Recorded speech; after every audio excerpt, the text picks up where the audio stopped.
اپنی پاک کتاب قرآن پاک میں جن انعام یافتہ لوگوں کا ذکر کیا ہے ان میں اللہ رب العزت نے جو شہید ہونے والے لوگ ہیں ان کو بھی اپنے انعام یافتہ بندوں میں شمار کیا ہے۔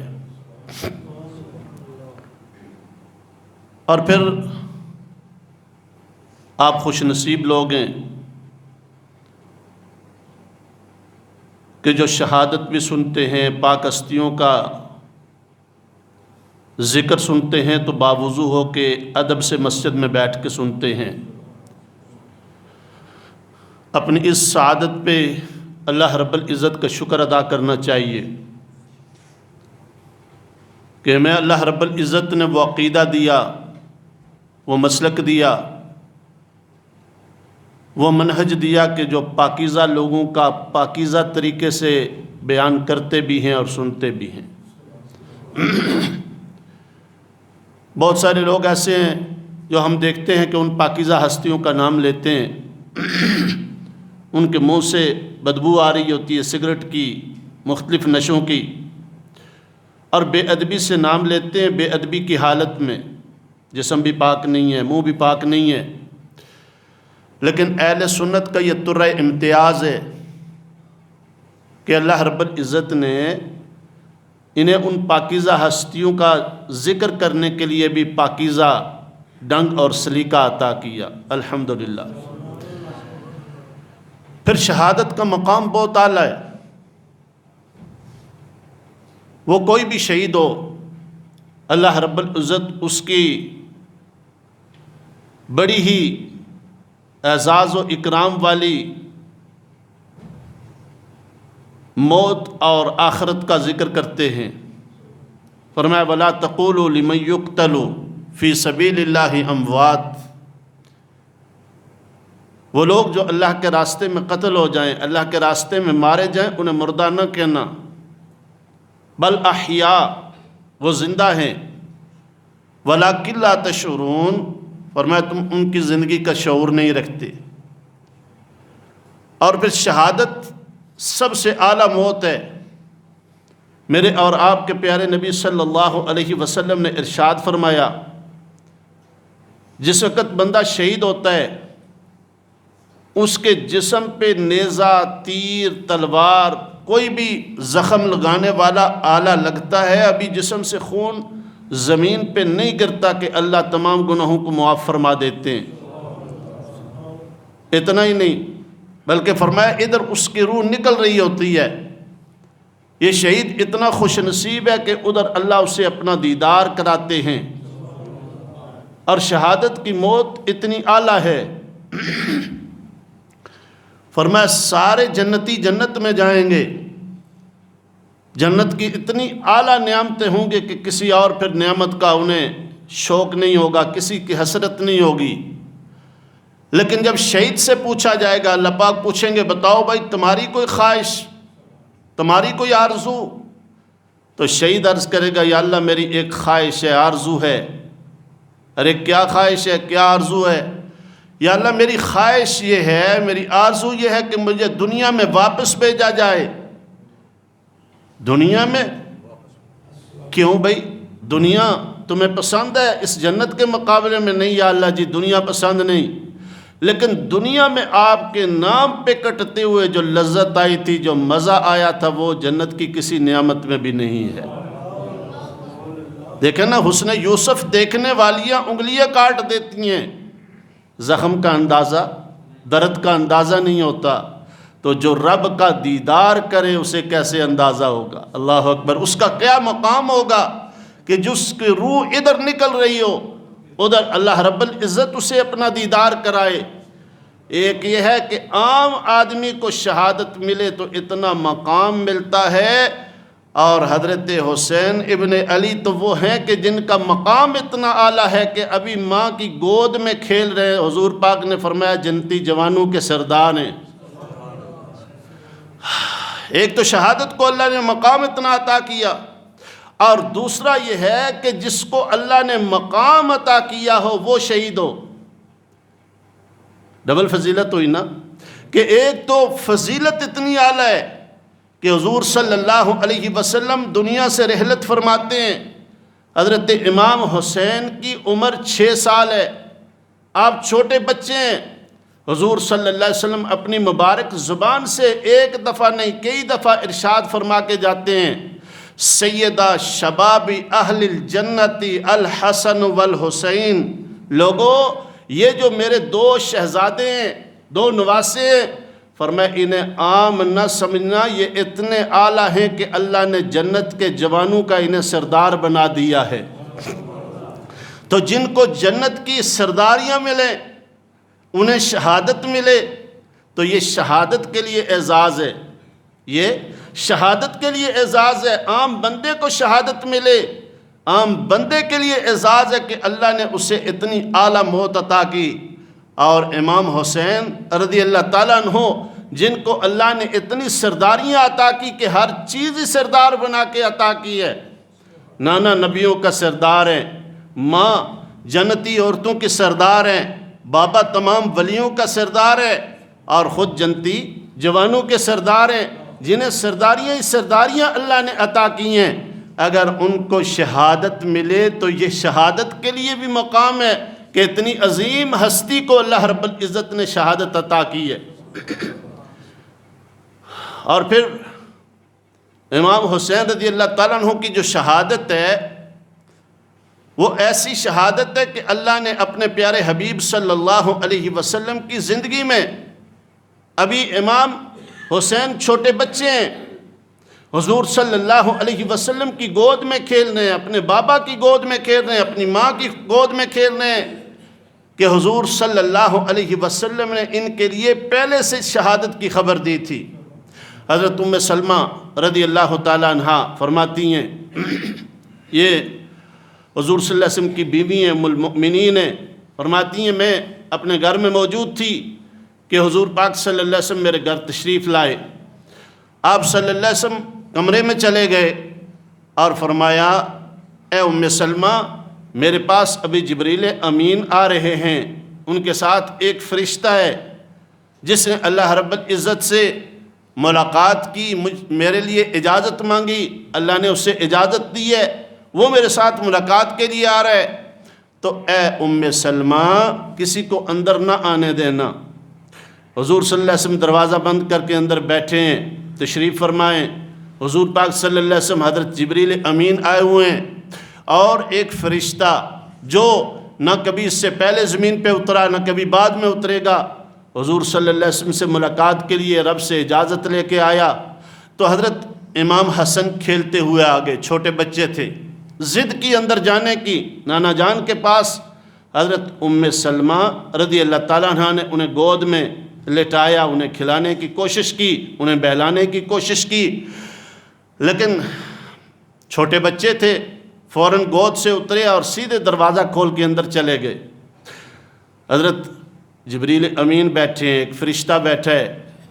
حضور صلی اللہ علیہ وسلم نے اپنے نواسے کو جب میں گود میں لیا نا، اپنے نواسے سے پیار کیا، اور پھر حضور پاک کو پیار بھی اتنا تھا، صحابہ فرماتے ہیں حضور حضرت حسن کو پیار کرتے، حضرت حسین کو پیار کرتے، اور کبھی کبھی ایسا ہوتا ہم دیکھتے کہ حضرت حسن کے اور حضرت حسین کے سر کو حضور پاک سونگتے۔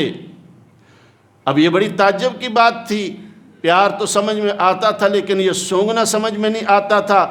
تو ہم نے عرض کیا اے اللہ کے حبیب صلی اللہ علیہ وسلم، لوگ بچوں کو پیار کرتے ہیں یہ تو سمجھ میں آتا ہے، لیکن یا رسول اللہ آپ ان کے سر سونگتے کیوں ہیں؟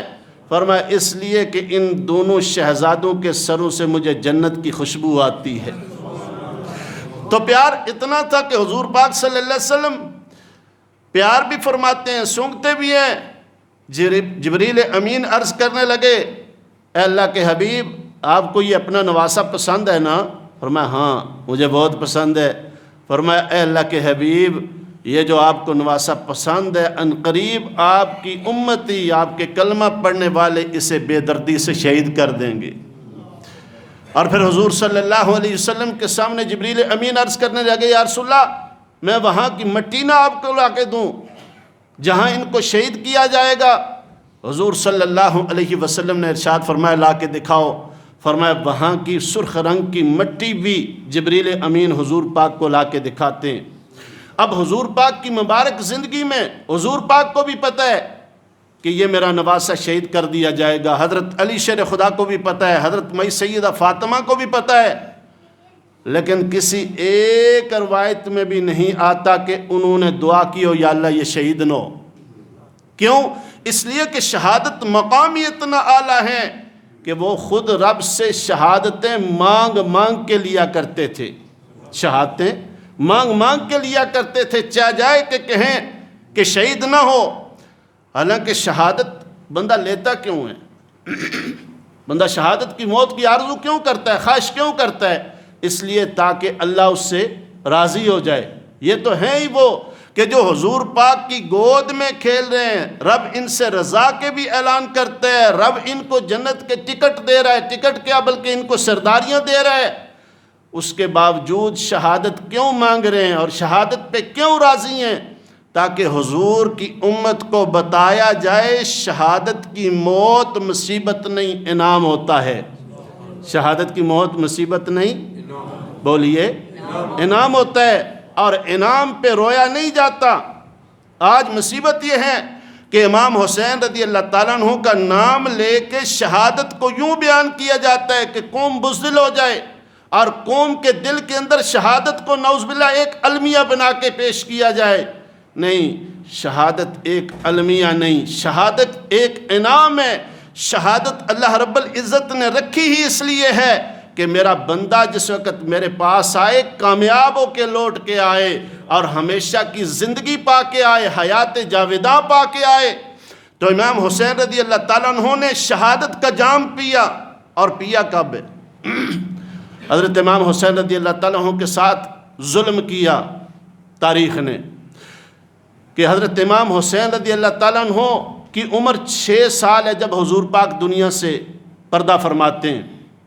تمام خطیب اٹھا لیں، تمام کتب اٹھا لیں، تاریخ کی کتابیں یہ تو بیان کرتی ہیں کہ امام حسین حضور پاک کے سجدوں سے کھیلتے رہے، یہ تو بیان کرتی ہیں حضور پاک کی گود میں کھیلتے رہے، یہ تو بیان کرتی ہیں کہ حضور پاک کے کندھوں پہ رہے، یہ تو بیان کرتی ہیں کہ حضور پاک نے ان کے لیے یہ بشارتیں دیں، لیکن آگے کی زندگی خاموش کر کے سیدھے کربلا میں لے کے جاتے ہیں۔ حالانکہ حضور پاک صلی اللہ علیہ وسلم کے بعد سیدنا ابو بکر صدیق خلیفہ بنتے ہیں۔ ابو بکر صدیق رضی اللہ تعالیٰ عنہ کی خلافت 2.5 سال ہوتی ہے، حضرت حسین اس وقت بھی تھے۔ حضرت عمر فاروق رضی اللہ تعالیٰ عنہ خلیفہ بنے، 10 سال کم و بیش خلافت کی، اس وقت بھی حضرت حسین تھے۔ حضرت عثمان خلیفہ بنے، 12 سال کم و بیش خلافت کی، تب بھی حضرت حسین ہیں۔ حضرت مولا علی شیر خدا 5 سال تک خلافت کرتے ہیں، حضرت امام حسین ہیں۔ حضرت حسن 6 مہینے تک خلافت کرتے ہیں، پھر بھی حضرت امام حسین ہیں۔ امیر معاویہ رضی اللہ تعالیٰ عنہ 20 سال تک خلافت کرتے ہیں، تب بھی حضرت حسین رضی اللہ تعالیٰ عنہ ہیں۔ اب حضرت حسین رضی اللہ تعالیٰ عنہ کی یہ جو زندگی ہے، اتنے خلفاء اور حضرت امیر معاویہ رضی اللہ تعالیٰ عنہ کی حکومت کی، یہ ساری کی ساری بیچ سے نکال دی جاتی ہے، حضور پاک کی گود سے اٹھا کے سیدھا کربلا میں لایا جاتا ہے۔ کیوں؟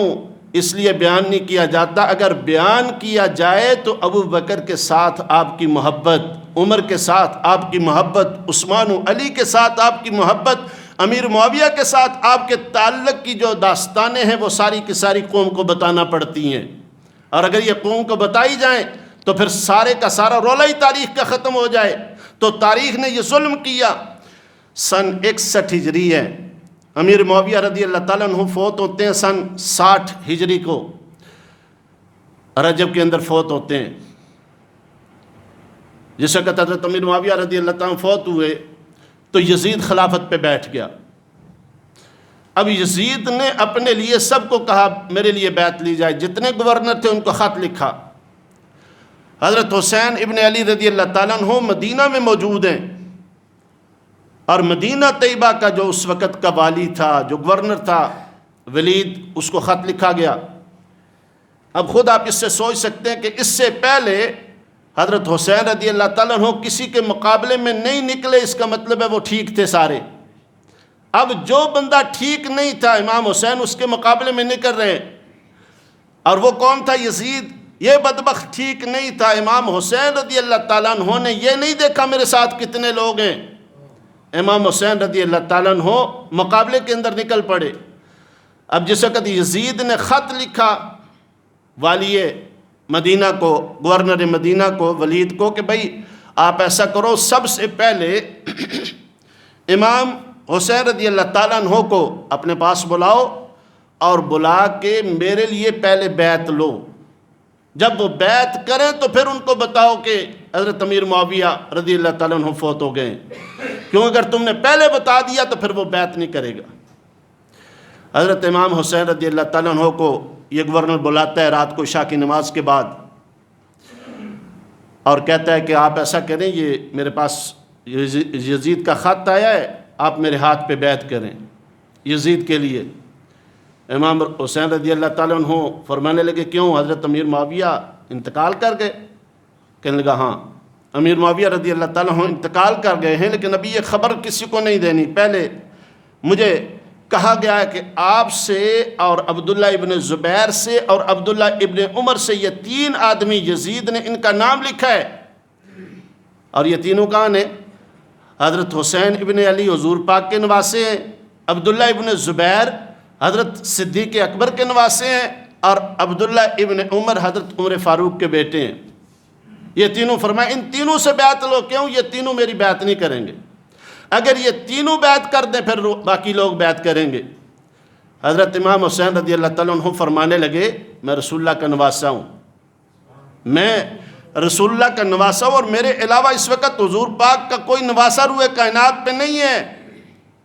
حضور پاک کا نواسا رات کو چھپ کے بیعت کرے، ایسا نہیں ہو سکتا۔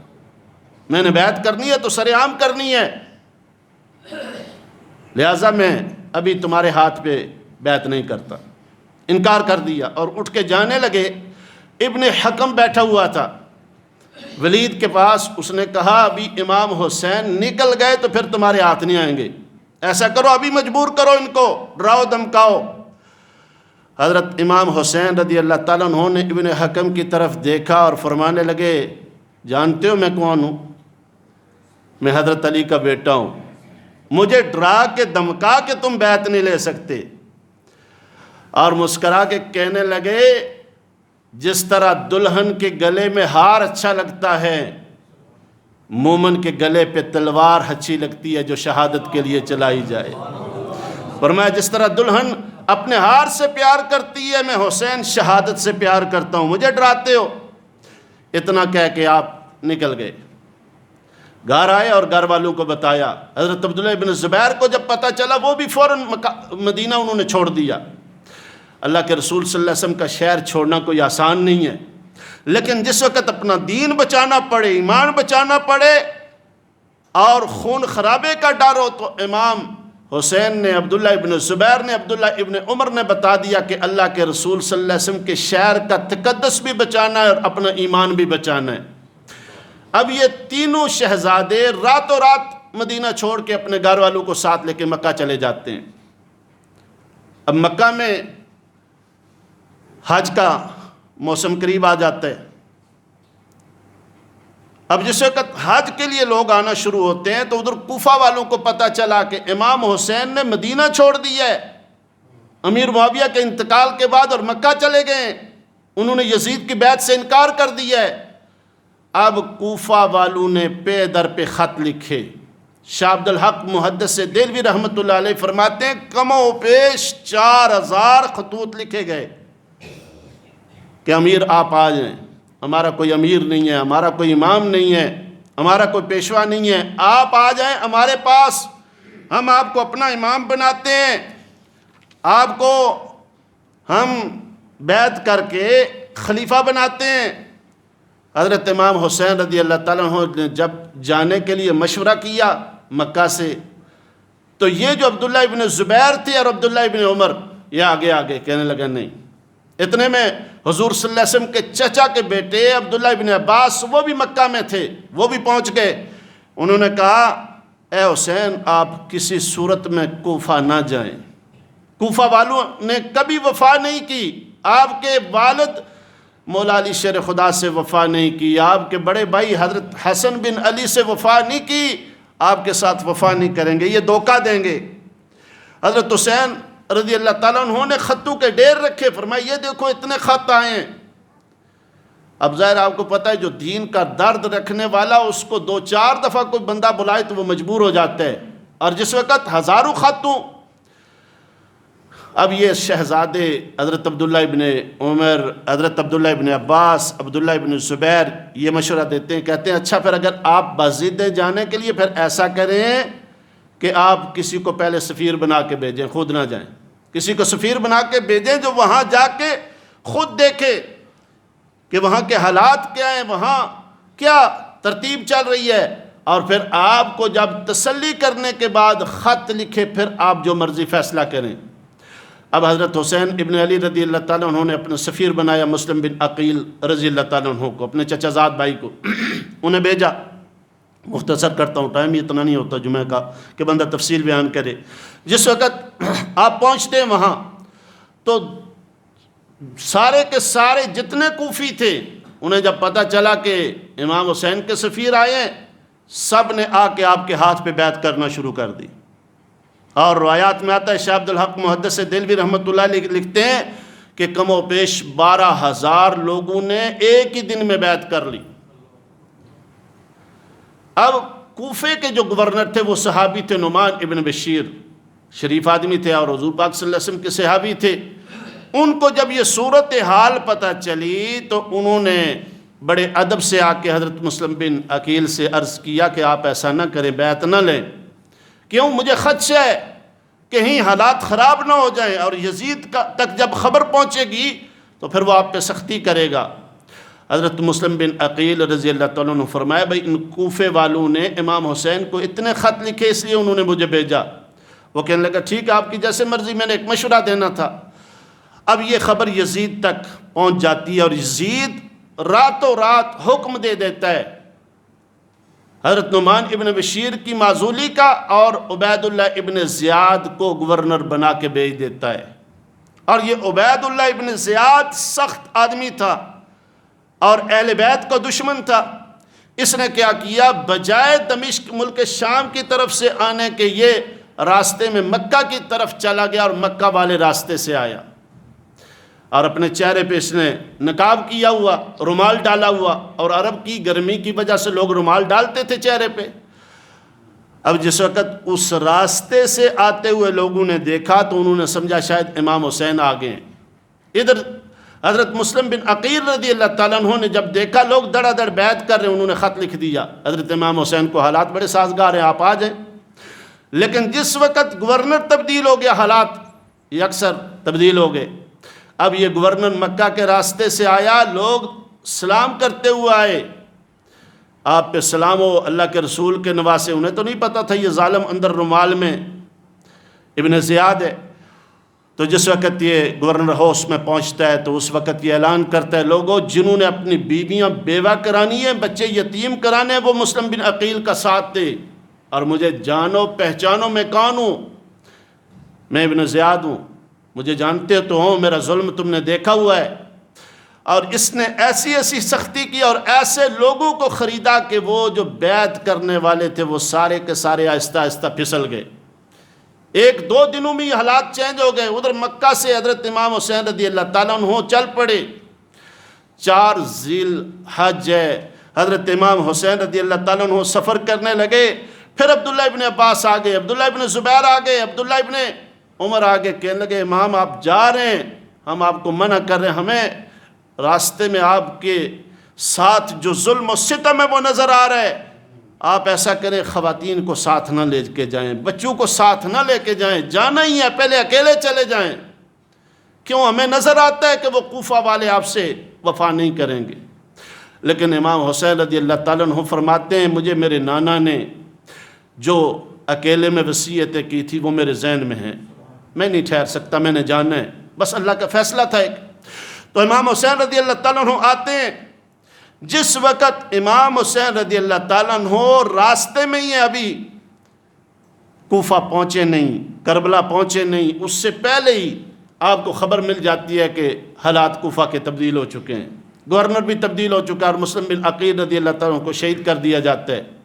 حضرت امام حسین اپنے ساتھیوں سے مشورہ کرتے ہیں اب کیا کیا جائے، تو جو امام مسلم کے بھائی تھے انہوں نے کہا ہم تو واپس نہیں جائیں گے، ہم اپنے بھائی کا بدلہ لیں گے۔ فرمایا اگر تم بدلہ لو گے تو میں تم سے زیادہ اس بات کا اہل ہوں کہ میں بھی بدلہ لوں، کیونکہ میں نے ان کو بھیجا تھا۔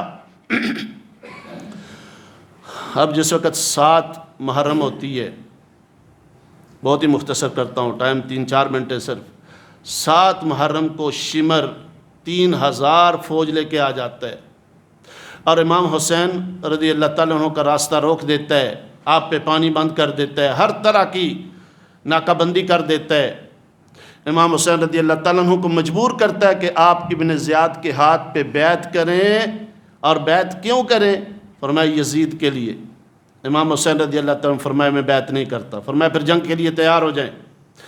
ابن زیاد کہتا ہے پھر آپ جنگ کے لیے تیار ہو جائیں۔ امام حسین رضی اللہ تعالیٰ عنہ فرماتے ہیں 9 اور 10 کی رات کو، فرمایا آج کی رات مجھے دے دو، ایک رات مہلت دے دو۔ رات کو خیمے میں جاتے ہیں اور ساری خواتین کو، بچوں کو اکٹھا کر کے امام حسین رضی اللہ تعالیٰ عنہ کچھ وصیتیں کرتے ہیں اور فرماتے ہیں مجھے لگتا ہے وہ جو نانا کی خوشخبری تھی نا شہادت والی، وہ پوری آنے والی ہے، اور نانا نے جو خبر دی تھی اس کے مطابق میری آخری رات ہے۔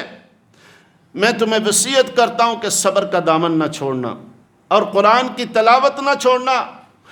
اور پردہ دار خواتین سے فرمایا میرا جسم چاہے دشمن کاٹ دیں، تم نے پردہ نہیں چھوڑنا۔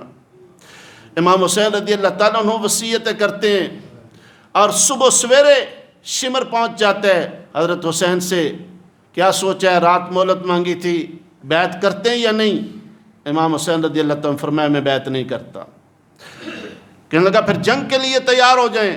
امام حسین رضی اللہ تعالیٰ عنہ فرماتے ہیں میں جنگ کے لیے آیا نہیں تھا، مجھے تو بلایا گیا تھا۔ خطوط نکالتے ہیں، سب کے سامنے کر دیتے ہیں، فلاں فلاں جو آدمی ہے انہوں نے مجھے خطوط لکھے ہیں، یہ ان کے نام ہیں، یہ ان کی لکھائی ہے۔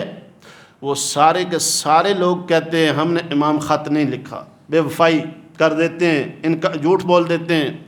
امام حسین رضی اللہ تعالیٰ عنہ فرماتے ہیں کوفہ والو تمہارے بلانے پہ میں آیا تھا، میں خود نہیں آیا۔ اور جس وقت بندہ لڑنے کے لیے آتا ہے پھر اپنی خواتین اور بچوں کو ساتھ نہیں لاتا۔ اب میری 3 شرائطیں تمہارے سامنے، ان میں سے ایک پوری کر دو جو چاہے۔ پہلی یہ کہ میں مکہ سے جہاں سے آیا ہوں مجھے واپس جانے دو، نہیں تو دوسری یہ ہے کہ مجھے یزید کے پاس جانے دو، میں خود اسے دیکھ لوں گا، خود اس کے ساتھ معاملہ صحیح کر لوں گا۔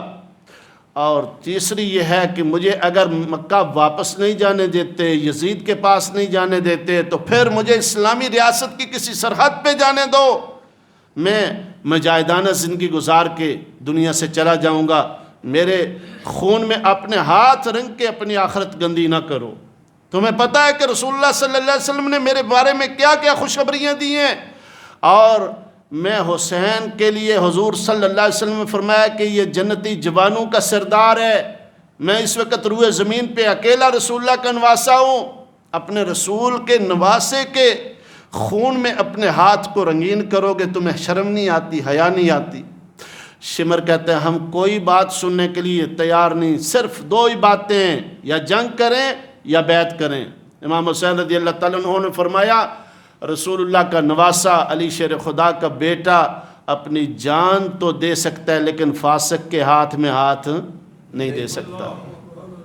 میرے بھائیوں اور دوستو وقت ختم ہو گیا ہے، بندہ کیسے بیان کرے یہ شہادت۔ امام حسین رضی اللہ تعالیٰ عنہ نے خود بھی اور سارے اپنے ساتھی ذبح کروا دیے لیکن فاسق کے ہاتھ پہ بیعت نہیں کی، حتیٰ کہ آخری وقت ہے ساری کتابیں اٹھائیں، چاہے وہ سنیوں کی ہوں، چاہے شیعوں کی ہوں، چاہے وہابیوں کی ہوں، چاہے جس مسلک کی مرضی اٹھائیں، سب کتابوں میں لکھا ہے امام حسین رضی اللہ تعالیٰ عنہ کا آخری وقت ہے۔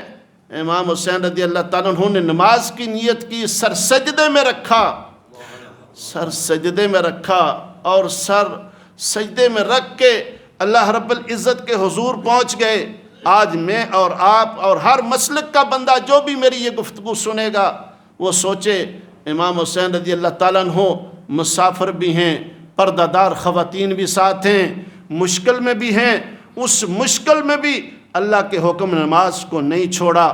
اگر کربلا کی تپتی ہوئی ریت پہ امام حسین نماز کو نہیں چھوڑتے، آج کسی مسلک کا بندہ بھی، کوئی بھی اپنے آپ کو مسلمان کہنے والا اگر نماز چھوڑ دیتا ہے اور اپنے آپ کو کہتا ہے میں حسینی ہوں، وہ کس منہ سے کہتا ہے؟ اس لیے آج کی اس شہادت سے ہمیں سبق یہ ملتا ہے، امام حسین رضی اللہ تعالیٰ عنہ نے مصیبت کے لمحات میں نہ قرآن کو چھوڑا، نہ خواتین نے پردے کو چھوڑا، نہ امام حسین نے نماز کو چھوڑا۔ آج امت محمدیہ صلی اللہ علیہ وسلم وعدہ کرے محرم الحرام کی ان ساتوں میں جمعے کے اس خطبہ سننے کے بعد کہ ہم بھی قرآن نہیں چھوڑیں گے، ہم بھی نماز نہیں چھوڑیں گے، اور اپنی خواتین سے کہیں گے کہ جس طرح امام حسین نے اپنی خواتین سے کہا جو بھی حالات بن جائیں تم نے پردہ نہیں چھوڑنا، ہم نے بھی اپنی خواتین سے کہنا ہے اسلام کا یہ ایک عام فریضہ ہے پردہ، یہ ہم نے نہیں چھوڑنا۔ جو بھی امام حسین کی سیرت پہ عمل کرے گا حضور صلی اللہ علیہ وسلم کا یہ نواسہ کل قیامت کے دن اس کے حق میں سفارش کرے گا، اور جو نام تو حضرت امام حسین کا لے گا لیکن اپنی مرضی کرے گا، امام حسین پھر اس کی سفارش نہیں کریں گے۔ دعا کریں اللہ رب العزت مجھے اور آپ کو امام حسین سے سچی محبت کرنے، ان کے نقش قدم پہ چلنے کی توفیق عطا فرمائے۔